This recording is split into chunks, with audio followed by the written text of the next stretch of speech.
ওই রোজার কত মান ওগো বুঝলি মুসলমান, ওই রোজার কত মান ওগো বুঝলি মুসলমান। সেই রোজারে প্রতিদান দেবেন প্রভুরে, আমি জান্নাতে সুখ পাবো ওই রাখলে রোজারে।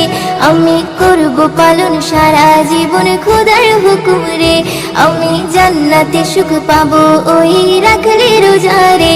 আমি করব পালন সারা জীবন খোদার হুকুম রে। অমন রমজানের ওই চাঁদ উঠিলে প্রাণটা ভরে রে, ওই মুমিনের হৃদয় নেচে ওঠে সেহরে ইফতারে। অমন রমজানের ওই চাঁদ উঠিলে প্রাণটা ভরে রে, ওই মুমিনের হৃদয় নেচে ওঠে সেহরে ইফতারে। মাগফিরাত ও নাজাতের সময় যখন আসে, রিপু সংযম রেখে তুমি কাঁদো খোদার কাছে গো।